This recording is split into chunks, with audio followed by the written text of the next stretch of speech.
Hello friends, welcome once again. मैं हूं मानस, आपका इंस्ट्रक्टर, और आज हम स्टार्ट करने जा रहे हैं मॉड्यूल 6। अभी तक हमने जितने भी मॉड्यूल्स में देखा, जो हमने पिछले मॉड्यूल्स किए थे, उसमें हमने basics of screenplay writing, कुछ techniques of generation of ideas पढ़ा। हमने इसके अलावा logline synopsis and treatment and इन सब चीज़ों के बारे में थोड़ा थोड़ा हम पढ़ते गए। और कहीं ना कहीं अब हम आकर के पहुँचे हैं अपने मॉड्यूल 6 में, जो कि है formatting of a screen play. तो दोस्तों, क्या होता है formatting of a screen play?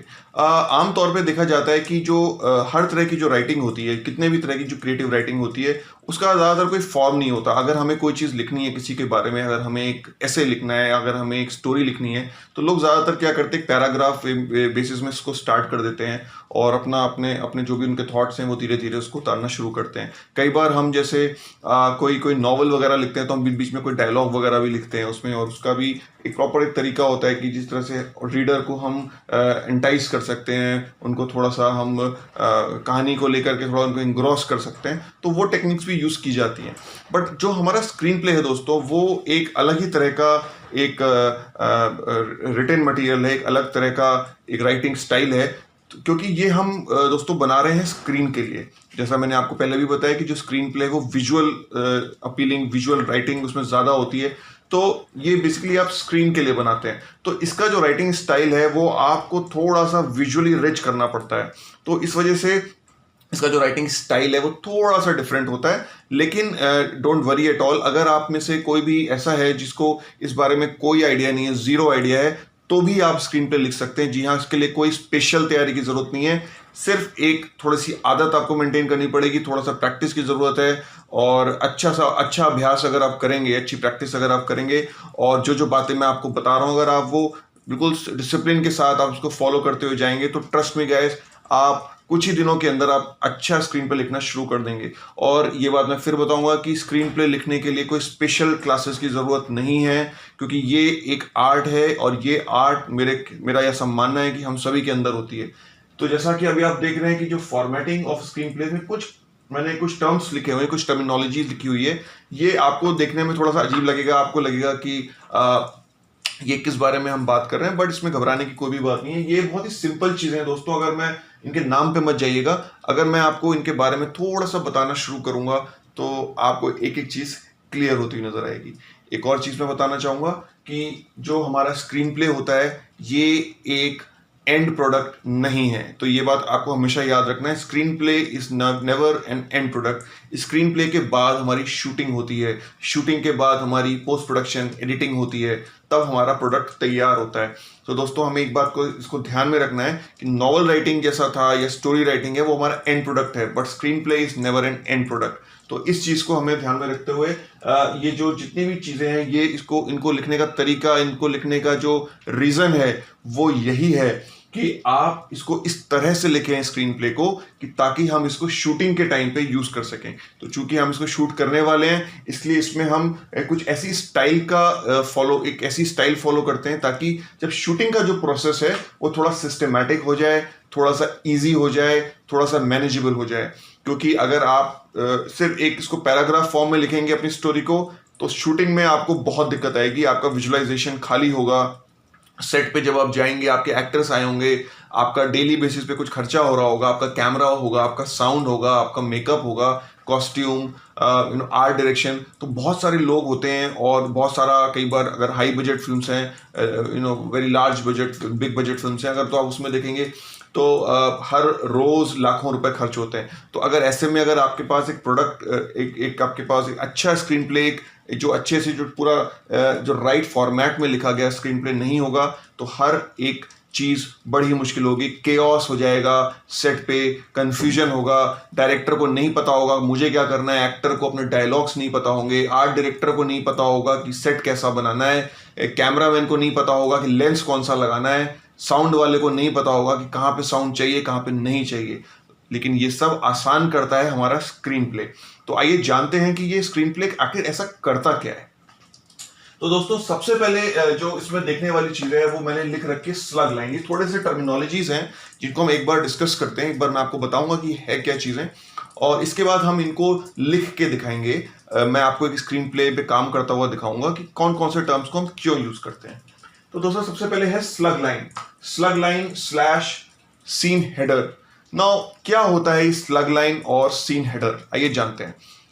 Basically दोस्तों किसी भी स्टोरी का, जैसे मैंने आपको पिछली मॉड्यूल में भी बताया था कि किसी भी स्टोरी का ये जानना बहुत जरूरी है कि उसका टाइम और स्पेस क्या है, कि वो स्टोरी इस वक्त हो कहाँ पे रही है, कहाँ पे उसका फिल्माया जा रहा है, फिल्म के अंदर हम कौन सा, वो किस समय की स्टोरी, हम हैं कहाँ पे, वो बाहर की स्टोरी है, अंदर की स्टोरी है। तो इन चीज़ों का थोड़ा बताना थोड़ा ज़रूरी होता है दोस्तों। वो इसलिए क्योंकि कई बार क्या होता है कि हमारी जो हमारी इंफॉर्मेशन है एक सीन से रिलेटेड, उसके बाद उस पर काफ़ी काम होता है प्रोडक्शन में जैसा आपको पता होगा, फिल्म प्रोडक्शन में असिस्टेंट डायरेक्टर्स भी होते हैं, उसमें लोकेशन मैनेजर्स भी होते हैं, सबका अपना अपना काम होता है।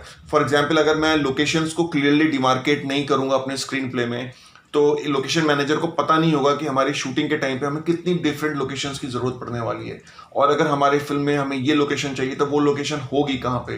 So it is very important for writer to follow a certain format, otherwise things will go haywire. So in case of slug line, main thing is that there are basically two different ways of doing it. For example जैसे आपने देखा होगा कि एक location है, for example एक scene है मेरा, जो फिल्म का स्टार्टिंग सीन है वो स्टार्ट होता है एक रेस्टोरेंट के अंदर। एक रेस्टोरेंट है, कैफेटेरिया है और उसके अंदर हमारा एक जो प्रोटैगनिस्ट है वो बैठ के कॉफी पी रहा है। ये हमारा पहला सीन है फिल्म का, और उस वक्त तकरीबन सुबह का 11:30 बजा हुआ है। तो अगर हमें इस सीन को लिखना है, स्टार्टिंग का हमारा पहला सीन है, तो हम स्टार्ट हमेशा करेंगे स्लग लाइन से। लेकिन स्लग लाइन से भी पहले हम एक और टर्म लिखते हैं जिसको हम बोलते हैं फेड इन।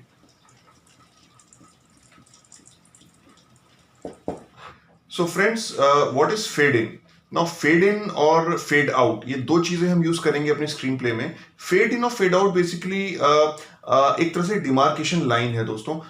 फॉर एग्जाम्पल जैसे जब हम कोई स्क्रीन प्ले स्टार्ट करते हैं तो हम फेड इन से स्टार्ट करते हैं, that shows the beginning of a screen play, and when we end a screen play it ends with fade out.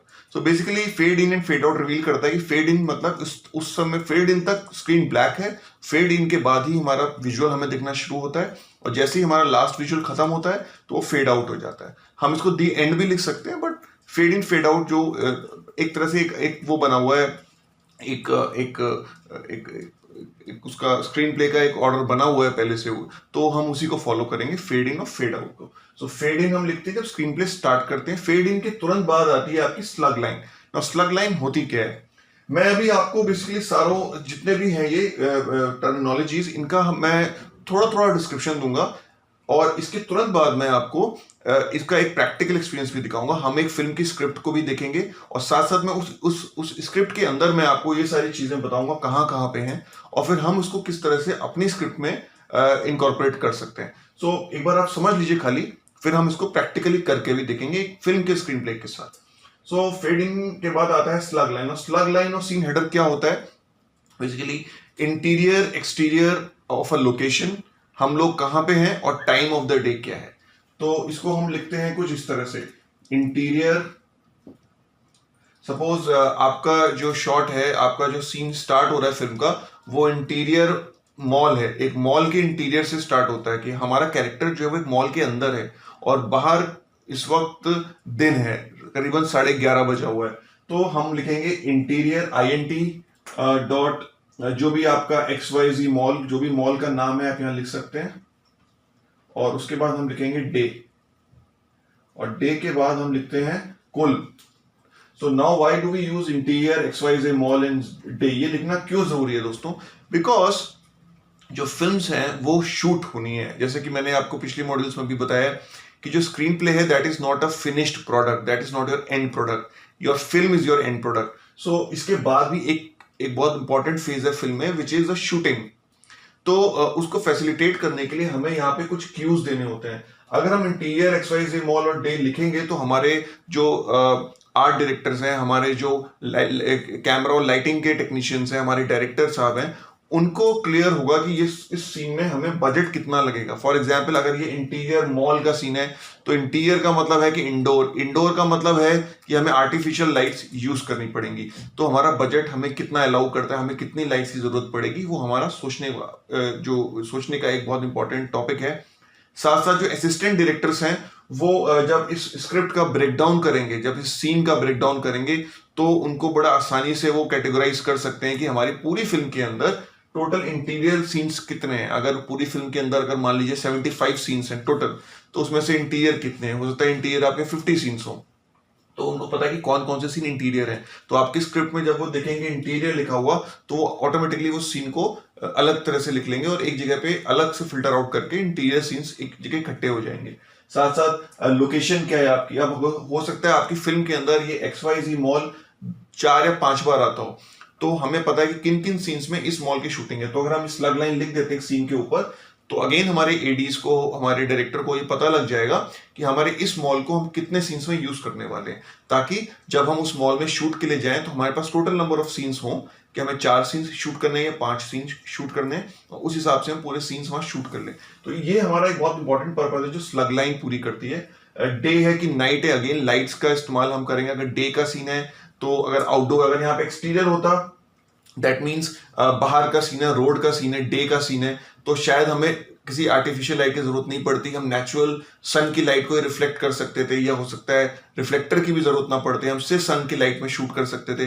तो वी गेट एन आइडिया कि इंटीरियर है कि एक्सटीरियर है। तो ये लिखना बहुत जरूरी है फ्रेंड्स, क्योंकि इसके बिना हमारा कोई भी सीन डिमार्केशन नहीं होगा। अगर आप लिख भी लेते हैं तो ट्रस्ट मी, जो भी जिसको भी आप वो स्क्रिप्ट देंगे, he will not be interested in your film, क्योंकि इंडस्ट्री में ये नॉर्म है कि जब तक आप प्रॉपरली ड्राफ्ट करके अपनी स्क्रिप्ट को प्रॉपरली बाउंड स्क्रिप्ट नहीं देते, nobody is going to be interested. और वो एक तरह से गलत इंप्रेशन भी देता है आपका कि आपका शायद आपने इस कहानी तो लिखी है बट आपको शायद नॉर्म्स नहीं पता जो इंडस्ट्री में चलते हैं, तो they don't consider it. So it's better, अगर आप एक अच्छा आइडिया दे रहे हैं, एक अच्छा स्टोरी दे रहे हैं, तो उसको थोड़ा सा अगर आप फॉर्मेट कर देंगे तो आपका ही फायदा है, और आई थिंक लॉन्ग टर्म के लिए आपका काफी अच्छा काम आगे बढ़ सकता है। So interior XYZ mall day, it becomes your slug line और a scene header। इस scene header के बाद आता है आपका action description। ठीक है, action description बेसिकली क्या है कि उस सीन में हो क्या रहा है। मैंने आपको पिछले मॉड्यूल में बताया कि हमें सब कुछ प्रेजेंट टेंस में लिखना है, हमें कुछ भी पास्ट टेंस में नहीं लिखना है। फॉर एग्जाम्पल, अगर हमारा एक कैरेक्टर है जो कि एक कॉफी रेस्टोरेंट के अंदर कॉफी पी रहा है बैठ करके, तो हम उसको किस तरह से, अगर मान लीजिए उसका नाम है, उस कैरेक्टर का नाम अमित है, तो हम इस तरह से लिखेंगे कि अमित, अ गाय वियरिंग, जो भी उसका कॉस्ट्यूम है, a guy wearing a long coat and a hat sits near a window seat and sips on his coffee. तो जैसा आपने सुना कि sits near the window seat and sips on his coffee, तो दोनों में मैंने सिट्स यूज किया और SIPS सिप्स यूज किया है। मैंने ये नहीं लिखा है he was sitting near the window table and he was sipping a coffee। हम past tense में नहीं जाएंगे, ये हमारे आंखों के सामने हो रहा है, तो sips होगा, sits होगा, what he is currently doing, हमें वो लिखना है। तो एक प्रेजेंट टेंस में हमें प्रॉपर एक सीन का डिस्क्रिप्शन लिखेंगे और जो सीन हमारी आंखों के सामने चलेगा स्क्रीन के ऊपर, ठीक है, तो वो आपका एक्शन डिस्क्रिप्शन हो जाएगा। अभी हम एक दो फिल्म्स के स्क्रीन प्ले को स्टडी करेंगे इसके तुरंत बाद, तो आपको और क्लियर हो जाएगा कि किस तरह से हम इसको लिखते हैं। एक्शन डिस्क्रिप्शन में एक और चीज है दोस्तों कि कैपिटलाइज करना होता है, कि जो आप जब किसी भी कैरेक्टर को पहली बार इंट्रोड्यूस करते हैं अपनी स्क्रिप्ट में, तो उसका नाम हम हमेशा कैपिटल लेटर्स में, अपर केस में लिखते हैं। वो इसलिए लिखते हैं क्योंकि अगर मान लीजिए आपकी फिल्म में टोटल 8 कैरेक्टर्स हैं, तो हर बार जो 8 कैरेक्टर्स हैं उनको हम ब्लॉक लेटर्स में ही लिखेंगे, ताकि आपको ये पता चले कि हमारी फिल्म के अंदर जब हम काउंट करेंगे नंबर ऑफ कैरेक्टर्स, तो हम कोशिश करेंगे कि उसको सिर्फ ब्लॉक लेटर्स वाले नाम को एक बार ढूंढने की कोशिश करेंगे, और जैसे हमें ब्लॉक लेटर्स वाले नाम मिलेंगे, इसका मतलब वो क्लियर हो जाएगा कि हमारी फिल्म में टोटल 8 ब्लॉक लेटर्स वाले नाम है, इसका मतलब 8 ही कैरेक्टर्स हैं। सो एवरी टाइम आपकी स्क्रिप्ट में कोई नया कैरेक्टर इंट्रोड्यूस होता है, मान लीजिए पहला कैरेक्टर आपका पहले ही पेज पे आया, सेकंड कैरेक्टर आपकी फिल्म में थर्ड पेज पे आता है, थर्ड कैरेक्टर आपकी फिल्म में 10वें पेज पे आता है, तो जिस जिस पेज में जो जो कैरेक्टर आता जाएगा, उसका पहली बार जब नाम स्क्रीन प्ले पे आएगा, वो ब्लॉक लेटर्स में आएगा। तो ये बात ध्यान रखिएगा। अभी मैं आपको जो एग्जांपल्स दिखाऊंगा उसमें अगेन ये चीज भी आपको बताऊंगा। ये बहुत ही इंपॉर्टेंट प्रोडक्शन का टूल है, और जो भी स्क्रिप्ट हम लिख रहे हैं ये प्रोडक्शन को सपोर्ट करने वाला है, हमारे जो डायरेक्टर है, प्रोड्यूसर है, उनको सपोर्ट करने वाला है। तो हमें पूरा एक एक चीज को ध्यान में रख के लिखना है, ये बात याद रखिएगा। साथ साथ एक्शन में हम एक चीज और करेंगे कि जो भी एक्शन है उसमें एक्शन ज्यादा ध्यान देंगे। फॉर एग्जाम्पल अगर मान लीजिए मैंने लिख दिया कि Amit is sitting, he is sad. Yes, Amit sits near the coffee table and he is nervous. So now अगर हम एक्शन डिस्क्रिप्शन में लिख देते हैं कि अमित इज नर्वस, ये गलत तरीका है लिखने का, क्योंकि अगर अमित को नर्वस, अब आप मान लीजिए कि Amit comes to act for this scene, आपकी फिल्म की शूटिंग चली, तो अमित जो कैरेक्टर अमित प्ले कर रहा है, एक्टर, वो आएगा, वो आपसे पूछेगा मुझे क्या करना है, तो आप बोलेंगे कि इसमें लिखा है ही इज नर्वस। तो नर्वस का एक्सप्रेशन क्या होता है, ठीक है। और हम एक अगर मान लीजिए एक कैरेक्टर बैठा हुआ है तो हम कैसे बताएंगे उसके मन की बात कि वो नर्वस है कि नहीं है। तो इट्स बेटर दैट उस पूरे, अगर वो नर्वस है तो हमें एक एक्शन लिखना पड़ेगा कि कौन सा ऐसा एक्शन है जो इसको डिपिक्ट कर रहा है कि वो नर्वस है। हो सकता है कि वो अपने पैर हिला रहा हो सकता है कि वो एक पेन को लेके ऐसे ऐसे सोच रहा हो, या हो सकता है कि बार बार वो पानी मांग रहा हो, या बार बार वो कुछ ऐसी चीजें कर रहा है, या उठ रहा है, विंडो तक वॉक करके जाता है, फिर वापस आके बैठ जाता है। तो आई थिंक ये वो एक्शंस हैं उसके जो उसकी इमोशन को डिपिक्ट कर रहे हैं। तो हम सिर्फ एक्शन लिखेंगे स्क्रीन प्ले में, इमोशन हम ऑडियंस पे छोड़ देते हैं।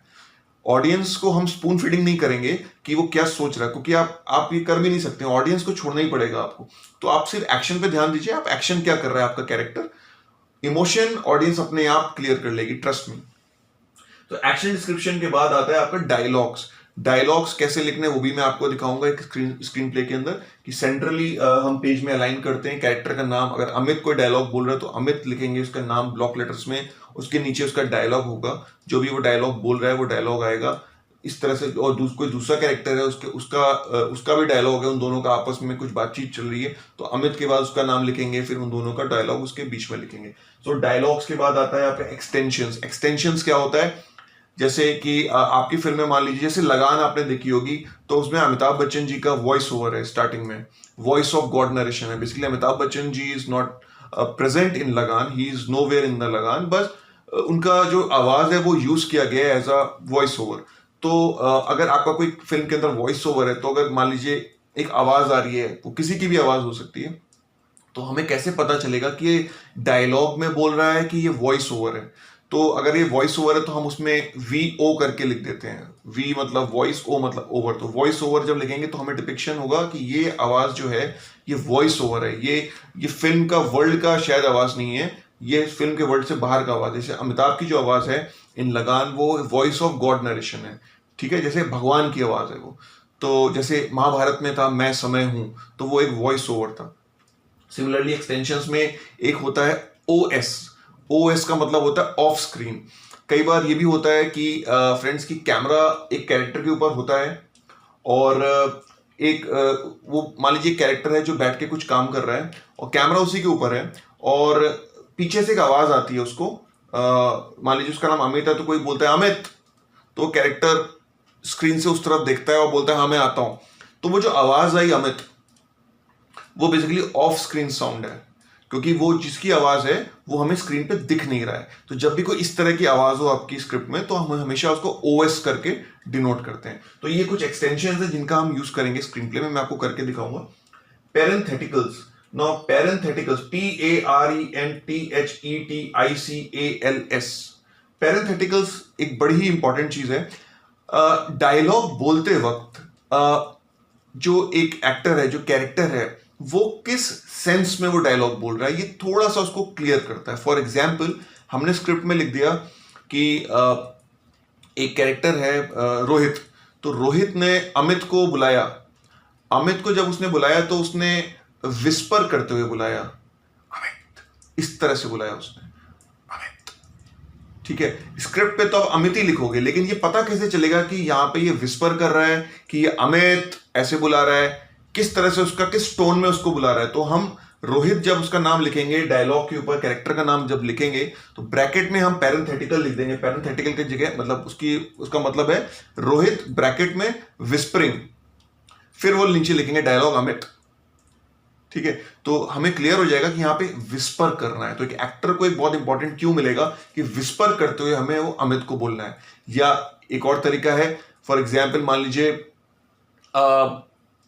एक कैरेक्टर है जो दूसरे कैरेक्टर को अब्यूज कर रहा है, ठीक है, उसको कोई गाली दे रहा है, और मान लीजिए रोहित ही गाली दे रहा है, तो सपोज वो बोल रहा है बास्टर्ड, तो सपोज रोहित बोलता है बास्टर्ड। अब हमने लिखा रोहित, जो डायलॉग बोल रहा है रोहित, उसका नाम ऊपर लिखा और नीचे लिख दिया उसका डायलॉग विच इज बास्टर्ड। पढ़ने वाले को नहीं पता कि वो किस सेंस में बोला गया है बास्टर्ड। वो क्या गुस्से में उसको बास्टर्ड बोल रहा है या वो प्यार से बास्टर्ड बोल रहा है, जैसे एक दो दोस्त आपस में एक दूसरे को बोलते हैं। तो क्या तो अगर वो प्यार से बोल रहा है तो हमें ब्रैकेट में लिखना पड़ेगा प्लेफुली, लेकिन अगर वो गुस्से में बोल रहा है तो हमें एंग्रीली लिखना पड़ेगा। तो जो इमोशन है वो हमें कई बार लिखना पड़ता है, वो हमारा पैरेंथेटिकल कहलाता है, ताकि क्लियर हो जाए कि ये डायलॉग बोलते वक्त उसका इरादा क्या है, वो किस सेंस में बोल रहा है उस डायलॉग को। ठीक है, तो ये हर बार जरूरी नहीं है, लेकिन जो स्पेसिफिक जगह है जहां पे आपको लगता है कुछ कुछ अलग हो रहा है, डेविएट कर रहे हैं नॉर्मल से, वहां पे हम पैरेंथेटिकल का यूज करते हैं कंफ्यूजन को अवॉइड करने के लिए। Next comes your transition. Now what is transition? Transition is when you move from one scene to another scene. तो सबसे बेसिक जो ट्रांजिशन हमारे फिल्म्स में होते हैं विच इज अ कट। तो कट टू, अगर एक सीन से दूसरे सीन में हम जा रहे हैं, अगर हमने कट टू नहीं लिखा है तो ऑटोमेटिकली इसका मतलब है कि वहां पे कट है। बट कुछ कुछ जगह पे स्पेसिफिक होता है कि हमें लिखना जरूरी होता है कट टू, ताकि ये क्लियर हो जाए कि यहाँ पे कट तो डालना ही डालना है, क्योंकि उस कट से ही अगले सीन का मतलब निकलना है। तो जहां पे बहुत ही स्पेसिफिक है वहां पे हम कट टू लिख देते हैं। कई बार हम जरूरी नहीं कि हर बार कट टू लिखें। जब हर बार हम नहीं लिखते, वो ऑब्वियस है कि इस सीन के बाद इस सीन में बीच में कट हमें डालना है। तो इसके अलावा ट्रांजिशंस और कौन सी होती हैं? मैच कट हो सकता है, ठीक है। इसके अलावा ट्रांजिशन हो सकता है कि डिसॉल्व हो सकता है ट्रांजिशन। जैसे आपने पहले के टाइम में जो फिल्म्स आती थी तो हम बोलते थे कि एक कैरेक्टर आता है कैमरे के सामने, बोलता है आज से 20 साल पहले की बात है। सडनली हम देखते हैं कि वो धीरे धीरे डिसॉल्व होता है और वो 20 साल पहले के टाइम में हम चले जाते हैं। तो वो ट्रांजिशन है कि हम प्रेजेंट डे से पास्ट में चले गए 20 साल पहले। तो उसको डिनोट करने के लिए डिसॉल्व डालना पड़ता है, ठीक है। ये एडिटिंग का टर्म है, लेकिन हमें एज अ राइटर हमें स्क्रिप्ट में लिखना पड़ेगा कि कहाँ पे हम डिसॉल्व डाल रहे हैं, कहाँ पे कट डाल रहे हैं, ताकि जो रीडर है, जो प्रोड्यूसर है, जो स्क्रिप्ट आपकी पढ़ रहा है, उसको एक क्लियर आइडिया हो जाए और उसके दिमाग में विजुअल्स आने लग जाए, अच्छा इसके बाद ये होने वाला है।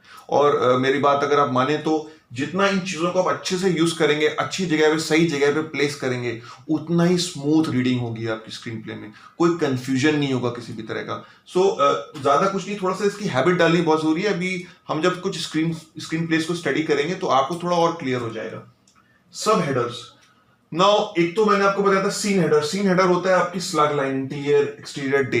व्हाट इज अ सब हेडर? सब हेडर बेसिकली क्या करता है कि मान लीजिए आप एक ही रूम है, मान लीजिए इंटीरियर XYZ मॉल है, डे, और एक सीन आपका यहीं से स्टार्ट होता है। मॉल में एक छोटा सा एक पोर्शन है जहां से स्टार्ट होता है। अब आपका कैरेक्टर वॉक करना शुरू करता है और उसी मॉल के बेसमेंट में चला जाता है या उसी मॉल के दूसरे स्टोर में चला जाता है। तो हम बीच में एक सब हेडर डाल देते हैं जिसमें हम लिख देते हैं लेटर, LATER, बिना सीन चेंज किए हम लिख देते हैं लेटर, ठीक है। या उसमें लिख देते हैं मूविंग टू स्टोर। तो बेसिकली एक उसी सीन का एक सब हेडिंग है, हम हैं उसी लोकेशन पे बट उसी के लोकेशन में दूसरी पोर्शन में हम आ गए। तो उसको दिखाने के लिए हम एक बीच में सब हेडर डाल देते हैं। इसको भी मैं आपको बताऊंगा कि किस तरह से लिखना है। जब हम ये कोई स्क्रीन प्ले को देखेंगे तो हम बेटर बता पाएंगे। Montage, now what is a montage? Montage is basically your, जैसे कि एक टाइम बीतता है, एडिटिंग को ही मोन्टाज बेसिकली हम बोलते हैं। जब एक टाइम चेंज हो रहा है एक सीन के अंदर, जैसा कि हमने देखा होगा, आपने एक फिल्म देखी होगी करण जौहर की कभी खुशी कभी गम। उसकी जो ओपनिंग सीक्वेंस है जिसमें we see Shahrukh Khan, the character of Shahrukh Khan, you know, वो बड़ा हो रहा है धीरे धीरे। पहले वो छोटा बच्चा होता है, फिर धीरे धीरे वो 6-7 साल का होता है, फिर वो 8-10 साल का होता है। तो एक अलग अलग तरह से वो चेंज हो रहा है एंड देन वी सी, तो उसको हम बोलते हैं मोन्टाज, ठीक है। तो उसको भी लिखने का एक तरीका होता है स्क्रिप्ट में, हम किस तरह से लिखेंगे ताकि डायरेक्टर प्रोड्यूसर के दिमाग में वो क्लियर हो जाए कि हाँ ये इस तरह से आएगा स्क्रीन पे, ठीक है। तो बेसिकली ये कुछ दोस्तों फॉर्मेटिंग के कुछ खास बातें हैं। इसके अलावा भी कुछ चीजें और हैं जो मैं आपको जब कोई लाइव एग्जाम्पल अभी दूंगा, इसके तुरंत ही बाद मैं अभी आपको लेके चलता हूं और हम लोग देखेंगे एक फिल्म के स्क्रीन प्ले देखेंगे और उस स्क्रीन प्ले में हम देखेंगे कि ये सब चीजें कहाँ कहाँ पे हैं। क्योंकि जो भी मैं आपको बता रहा हूँ ये सारी अप्लाई करने वाली चीज़ें हैं, ये सब चीज़ें अप्लाई होती हैं। ये कोई भी चीज़ किताबी नहीं है, ऐसा कुछ भी नहीं है कि जो मैं बता रहा हूँ वो कहीं यूज़ नहीं होता। आप अभी मेरे साथ खुद ही देखेंगे जब हम एक स्क्रीन प्ले को स्टडी करते हैं। तो दोस्तों मैं उम्मीद करता हूँ कि आपको अभी तक ये काफ़ी कुछ क्लियर हो गया होगा, और कोशिश करते हैं कि इसको हम अब लेके चलता हूं मैं आपको इसी एक स्क्रीन प्ले देखते हैं और उसको इन सब चीज़ों को उसमें आइडेंटिफाई करते हैं। चलिए फ्रेंड्स, अब हम लोग देखते हैं एक स्क्रीन प्ले। फिल्म का नाम है द लंच बॉक्स। तो आइए चलिए देखते हैं अब ये फिल्म स्टार्ट कैसे होती है, और लिखते वक्त जो जो मैंने भी आपको फॉर्मेटिंग के टर्म्स बताए उनको इस फिल्म में कैसे यूज़ किया गया है। सो फ्रेंड्स, सबसे पहले आप देख सकते हैं कि फिल्म स्टार्ट होती है ओवर ब्लैक से। Now what is over black? Over black का मतलब है फ्रेंड्स कि आपकी जो स्क्रिप्ट जब ये फिल्म स्टार्ट होगी स्क्रीन पे आएगी तो पूरा ब्लैक होगा स्क्रीन। इस वक्त हमें कोई विजुअल नजर नहीं आ रहा है, और ओवर ब्लैक के बाद हमें, आप देखिए ध्यान से, देयर इज अ डिस्क्रिप्शन।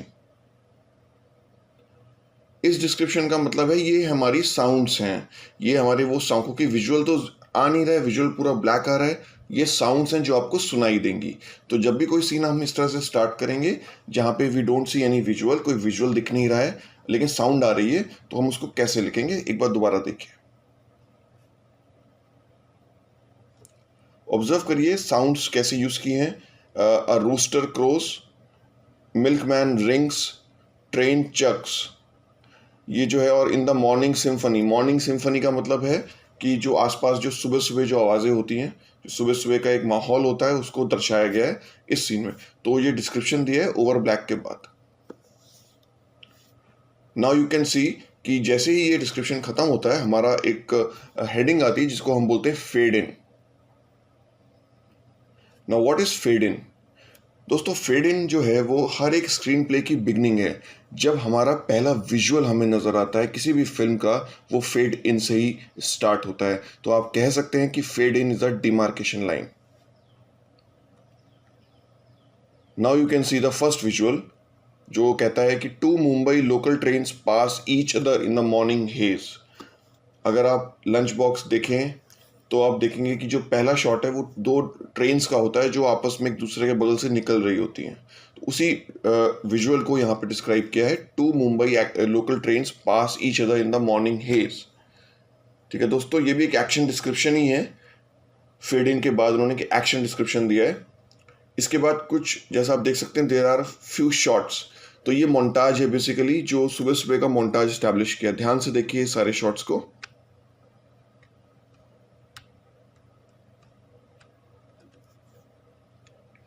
तो जैसा आपने देखा कि 5 या 6 तरह के अलग अलग शॉट्स हैं, कबूतर हैं, लोग हैं जो प्लेटफॉर्म पे जा रहे हैं, लंच बॉक्स का जो डिलीवरी मैन डिब्बा डब्बा वाला उसके उसका विजुअल है। इसके अलावा जब ट्रेन रुकती है तो कुछ लोग उतरते हैं। तो ये सारे 4-5 शॉट्स को उन्होंने मोन्टाज के फॉर्म में लिखा हुआ है। एक चीज़ ध्यान दीजिएगा फ्रेंड्स, जैसा मैंने अभी आपको बताया कि जब भी कोई नया कैरेक्टर इंट्रोड्यूस होता है या कोई इंपॉर्टेंट आदमी इंट्रोड्यूस होगा तो वो हमेशा कैपिटल लेटर्स में होगा। जैसे आप यहाँ देख सकते हैं अ लंच बॉक्स डिलीवरी मैन जो लिखा है ये ब्लॉक लेटर्स में है, यानी कि ये वो डिलीवरी मैन होगा जो अभी थोड़ी देर बाद हमारा स्क्रीन पे दिखेगा हमें, जो जा कर के जो डब्बा जो हम जा कर के इरफान खान को देते हैं, साजन फर्नांडिस को जो डब्बा देता है ये वही डब्बा वाला है। चूंकि इसका रोल भी आगे आएगा इसलिए इसको हमने ब्लॉक लेटर्स में लिखा है। लेकिन जब आप ऊपर देखते हैं पीपल इन होट्स लिखा है, या नीचे देखिए लंच बॉक्स डिलीवरी मैन, ठीक है, वो कई सारे लोग हैं, तो उसमें हमें we don't have to write in capital letters because वो एक्स्ट्राज हैं। लेकिन जो हमारा मेन कैरेक्टर है लंच बॉक्स डिलीवरी मैन, वो हमारा मेन डब्बा वाला है जो जा करके डब्बा वहाँ से उठाता है, और ईला के घर से डब्बा उठाएगा और साजन फर्नांडिस को दे देगा जा करके। इसके बाद हमने देखिए थोड़ा ध्यान से और थोड़ा सा डिस्क्रिप्शन दिया है, शहर का डिस्क्रिप्शन दिया है। The conveyor belt of the city transports lunch boxes. So see the entire paragraph, these 3 paragraphs. Now जब ये डिस्क्रिप्शन खत्म होता है दोस्तों तो हम आते हैं अपनी स्लग लाइन पे। ये हमारी फिल्म की पहली स्लग लाइन है, यानी कि पहली लोकेशन है जो है interior Ila's room day. Now we are directly, अभी तक हम मोन्टाजेस में थे, now we have moved on to interior Ila's room day. तो अब हम ईला के रूम में आ गए हैं। इसके बाद देखिए फर्स्ट पैराग्राफ जो है इसका, that is the action description. See how it describes the action. Action को कैसे डिस्क्राइब करता है ये वाला पैराग्राफ, जो वहाँ अंदर का जो माहौल है, अंदर जो हम विजुअल देख पा रहे हैं, तो उसमें हम देखते हैं कि एक 6 साल की लड़की है याश्वी, जिसका नाम हमने कैपिटल लेटर्स में लिखा है। ध्यान दीजिएगा दोस्तों, मैंने फिर बताया, जब भी कोई कैरेक्टर पहली बार इंट्रोड्यूस होता है स्क्रीन प्ले में तो उसका नाम कैपिटल लेटर्स में होगा। ठीक है, तो फर्स्ट पैराग्राफ में हमने देखा कि कैसे याश्वी की मदर ईला याश्वी को टाई पहना रही है, और जो मदर है ईला, वो हमने देखिए सेकंड पैरा में लिखा है द मदर ईला 30s, तो ईला का नाम भी हमने कैपिटल लेटर्स में लिखा है, और वो कैसे उसको कपड़े पहना रही है, उसको सॉक्स पहना रही है। इसके बाद आगे बढ़ेंगे फ्रेंड्स, तो हम देखेंगे कि सबसे पहला जो डायलॉग है ईला का वो आता है, तो वो हम लिखते हैं ईला, उसका नाम सेंटर में, and then the dialogue.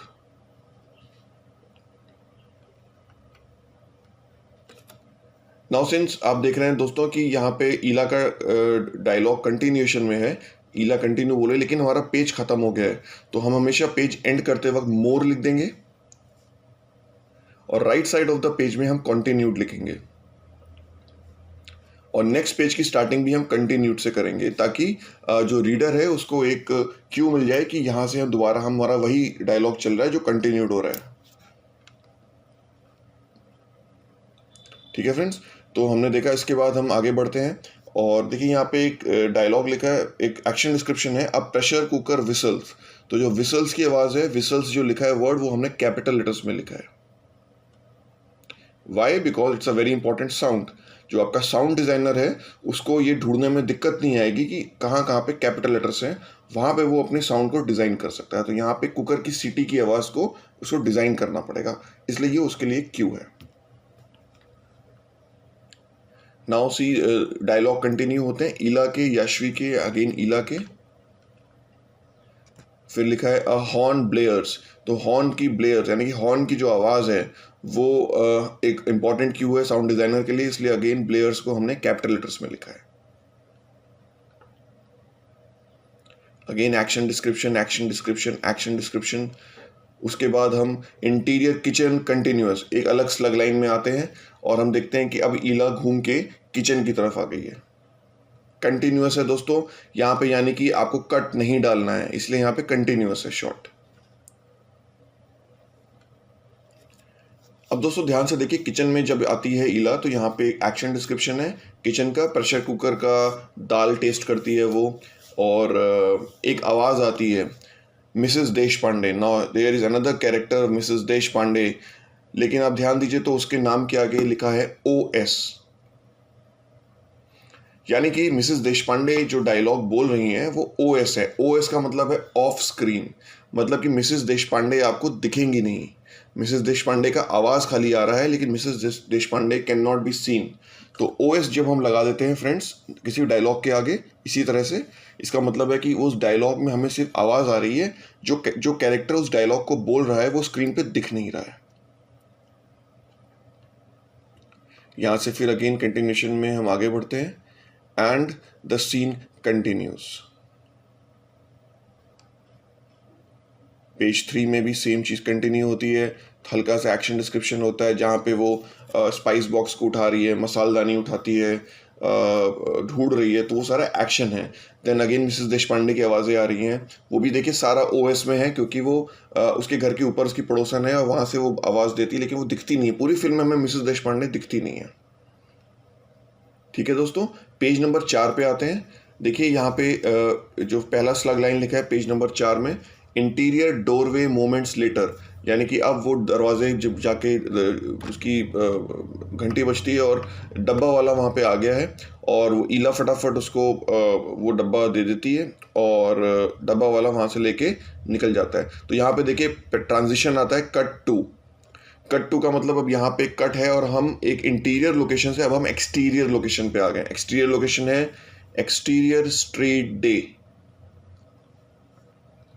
Now again we will describe the description जो नीचे जो चल रहा है, तो हम देख सकते हैं कि वो साइकिल पे लोड करता है लंच बॉक्स, और वो ट्रैफिक से आगे बढ़ता हुआ वो निकलता है।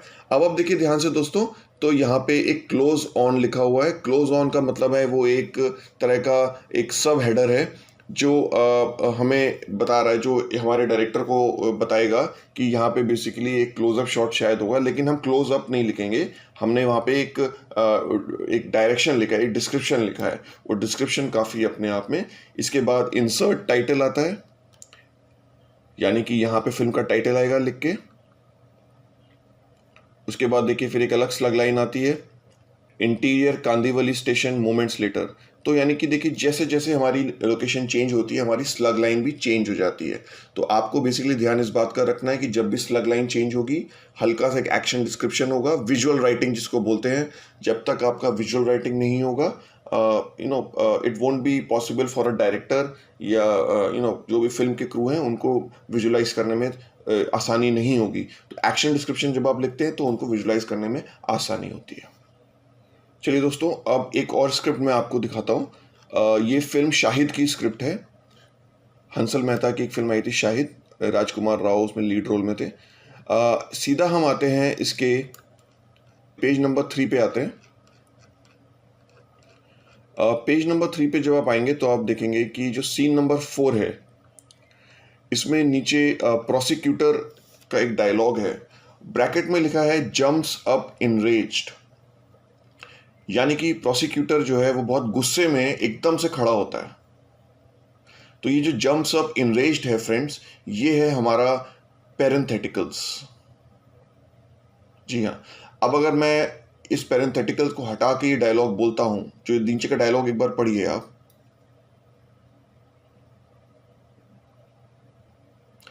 अब अगर मैं इस डायलॉग को बिना पेरेंथेटिकल्स के लिखूंगा तो हमें एक जब डायरेक्टर है तो उसको ये बता पाना बड़ा मुश्किल है कि ये बैठ के डायलॉग बोला है उसने, कि खड़े होकर डायलॉग बोला है, कि चलते हुए डायलॉग बोला है, अंदाज क्या है उसके बोलने का।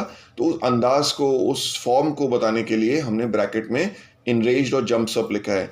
तो दोस्तों जो पेरेंथेटिकल्स है, ये एक डायलॉग को डायरेक्शन देता है कि इस डायलॉग को लिखते वक्त जो बोल रहा है इसको, उसका एक्सप्रेशन क्या है।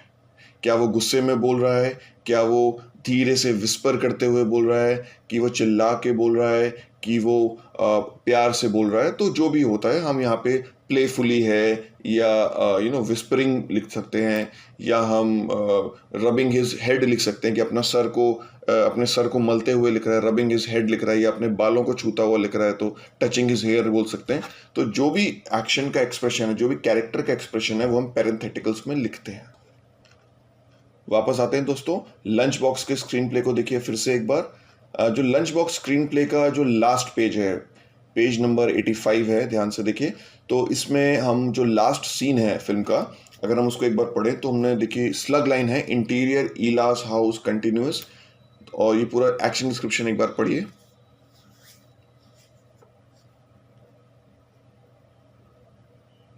जैसे ही दोस्तों ये एक्शन डिस्क्रिप्शन खत्म होता है, राइट साइड पे देखिए लिखा है फेड टू ब्लैक।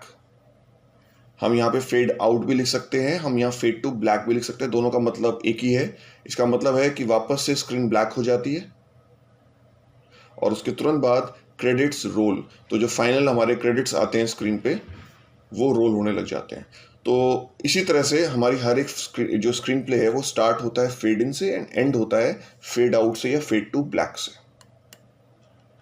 इसके अलावा दोस्तों एक बार लंच बॉक्स के पेज नंबर 51 पे आते हैं स्क्रीन प्ले के। देखिए यहाँ पे जो साजन के डायलॉग्स हैं उनमें आगे VO लिखा हुआ है फ्रेंड्स। तो VO का मतलब होता है वॉइस ओवर, यानी कि यहाँ पे साजन दिख भी रहा है स्क्रीन पे या शायद नहीं भी दिख रहा है, लेकिन उसका वॉइस ओवर चल रहा है। मतलब कि उसके लिप्स से उसका डायलॉग मैच नहीं हो रहा है, वो बोल शायद नहीं रहा है स्क्रीन पे, लेकिन उसकी आवाज़ हमें सुनाई दे रही है। तो जब भी इस तरह का कोई सीन आप लिख रहे हैं तो हमेशा you have to write VO। Just एक बार इस दोनों सीन्स को एक बार पढ़िए, डायलॉग को पढ़ लीजिए एक बार। एक बार दोस्तों पेज नंबर 32 पे आते हैं screen play of lunch box में। ध्यान से देखिए, यहाँ पे बहुत अच्छे तरह से राइटर ने लिखा है। स्लग लाइन कहती है interior office cubicle later. Now ये मोमेंट है फिल्म का जब उसको उम्मीद नहीं कि आज उसको थोड़ा सा एक नर्वसनेस है कि आज लंच बॉक्स आता है कि नहीं आता है। तो उसको बताने के लिए राइटर ने देखिए थम्स नाम का एक थम्स जो वर्ड है उसका इस्तेमाल किया है, thumps as lunch boxes land of various tables. तो बेसिकली थंप एक साउंड है जो एक ढप करके साउंड आती है, उसको थंप करके इसमें लिखा है। Now it's a psychological sound. ये एक बड़ी ही साइकोलॉजिकल साउंड है फ्रेंड्स फिल्म के अंदर, क्योंकि डायलॉग नहीं है यहाँ पे, लेकिन ऑडियंस को कहीं ना कहीं इंडिकेशन दिया गया है कि जो साजन फर्नांडीज है वो थोड़ा नर्वस भी है, थोड़ा परेशान है और थोड़ा एक एंटिसिपेशन भी है उसके अंदर। वो उम्मीद भी कर रहा है कि शायद जो वो सोच रहा है वो गलत हो, शायद लंच बॉक्स आ जाए। तो उस चीज़ को इस्टेब्लिश करने के लिए, डिपिक्ट करने के लिए writer has used the word thumps. Again देखिए नेक्स्ट पैरा में भी स्टार्टिंग में लिखा है thump. Now this is an important expression of thump because यहाँ पे वो पेयोन ने जो डब्बा है वो साजन के डेस्क पे रखा। तो जो साउंड आती है, अगेन साउंड डिज़ाइनर को आसानी होगी इस साउंड को डिज़ाइन करने के लिए और ये बताने के लिए कि इस फिल्म के अंदर इस साउंड का इस सीन में कितना इंपॉर्टेंट यूज़ है। ठीक है दोस्तों, तो ये थे कुछ चीज़ें जो मैंने आपको बताई जो बड़ी इंपॉर्टेंट हैं, जो हम लोग यूज़ करेंगे स्क्रीन प्ले में। और कोशिश ये करेंगे कि जितने भी मैंने आपको चीज़ें बताई, चाहे वो फेड इन हो, फेड आउट हो, एक्शन डिस्क्रिप्शन, ट्रांजिशन हो गया, डायलॉग हो गया, कैरेक्टर की फर्स्ट अपीयरेंस हो गई, पैरेंथेटिकल्स हो गया, ये सारी चीज़ों को हम, यही बेसिक एलिमेंट्स हैं एक फॉर्मेटिंग जो हम स्क्रीन प्ले में करते हैं और इन्हीं को बेसिकली हम यूज़ करके स्क्रीन प्ले लिखते हैं। तो दोस्तों देखा आपने, जितना भी हमने यहाँ पे अभी थोड़ी देर पहले देखा था, हमने उसके बाद उसको स्क्रीन प्ले के थ्रू भी देखा। हमने आपको कुछ फिल्म्स के स्क्रीन प्ले दिखाए और उसमें आपको एक एक चीज़ क्लियर होती नजर आई। लेकिन ये इतना आसान नहीं है, ये जब तक आप इसकी प्रैक्टिस नहीं करेंगे ये चीज़ क्लियर नहीं होगी। कोशिश करिए कि कुछ ज़्यादा कुछ नहीं करना है, आप एक छोटा सा एक सीन सोचिए और उसको लिखने की कोशिश करिए। अगर आप सीन सोच नहीं पा रहे हैं तो कोई ऑलरेडी एग्जिस्टिंग कोई पैराग्राफ ले लीजिए किसी स्टोरी का और उसको एक सीन में कन्वर्ट करिए और इन सब चीज़ों को यूज़ करते हुए, और जो मैंने भी आपको एक स्क्रीन प्ले के थ्रू दिखाया कि किस तरह से हम उसको कहाँ कहाँ पे पेजेस में डालना है। कुरियर न्यू जो एक फॉन्ट स्टाइल होती है, इस चीज़ का मैं आपको दोबारा बता देता हूँ एक बार और, कि हम जो फॉन्ट यूज़ करेंगे इस पूरे उसमें वो है कुरियर न्यू और साइज है उसका 12। एक बार मैं फिर से बता रहा हूँ आपको, कुरियर न्यू अभी थोड़ी देर पहले मैंने आपको स्क्रिप्ट में भी बताया था, स्क्रीन प्ले जब मैं दिखा रहा था। तो कुरियर न्यू को याद रखिएगा, जो टाइम्स न्यू रोमन होता है, एरियल होता है, जैसे कैलिब्री होता है, उसी तरह एक कुरियर न्यू होता है और साइज उसका 12 रखना है। क्यों रखना है ये? क्योंकि कुरियर न्यू जो फॉन्ट है उसके सारे अल्फाबेट्स और लेटर्स ऑलमोस्ट सेम स्पेस पे होते हैं, सेम हाइट के होते हैं, प्रोपोर्शन लगभग सेम होता है उनका, और उसका साइज 12 से ये tested time and tested formula है कि जब कुरियर न्यू 12 साइज के साथ हम एक पेज लिखते हैं तो वो स्क्रीन पर 1 मिनट के बराबर तकरीबन आता है अप्रॉक्सीमेटली। तो एक फिल्म मेकर को, एक डायरेक्टर को, प्रोड्यूसर को काफ़ी आसानी हो जाती है कि अगर आपकी स्क्रिप्ट 80 पेजेस की है तो तकरीबन वो 1.5 घंटे की फिल्म तो बनेगी। तो ऐसा नहीं होना चाहिए कि आपकी स्क्रिप्ट 50 पेजेस की है और आपकी फिल्म 3 घंटे की बने। तो हमें कोशिश करनी है कि हमने ये उन्होंने एक फॉर्मेट बना रखा है, एक थंब रूल बना रखा है कि कुरियर न्यू और साइज 12 पे हम स्क्रीन प्ले लिखते हैं। ठीक है दोस्तों, तो आज मॉड्यूल 6 में हम इतना ही करेंगे, फॉर्मेटिंग। आई होप आपको फॉर्मेटिंग थोड़ी बहुत क्लियर हुई होगी जितना भी मैंने बताया। इसके अलावा आपको जो ई बुक है उसमें आपके और भी स्क्रिप्ट्स हैं, आप उनको देख सकते हैं और उनको स्टडी कर सकते हैं। इसके अलावा और भी फिल्म्स की स्क्रिप्ट्स जो है वो अवेलेबल हैं ऑनलाइन। कोई भी फिल्म में आप, कोई भी फिल्म की स्क्रिप्ट आपको देखनी है तो आप उस पर टाइप करिए और कोशिश करिए कि उनको स्टडी करें और इन सब जो आपके फॉर्मेट्स हैं, जो आपके टर्मिनोलॉजीज हैं, इनको ढूंढें, उसमें आइडेंटिफाई करें और अपना स्क्रीन प्ले लिखना आई थिंक अब आपको स्टार्ट कर देना चाहिए, क्योंकि आपको सब कुछ पता है। अब आपको बेसिक भी पता है पहले का क्या करना है, कैसे स्टोरी सोचनी है, कैसे आइडिया सोचना है, कैसे लॉग लाइन, सिनॉप्सिस, ट्रीटमेंट लिखना है। अब आपको फॉर्मेटिंग भी पता है, तो एटलीस्ट आप ट्राई तो कर ही सकते हैं। तो आप 1 या 2 सीन लिखना शुरू करिए।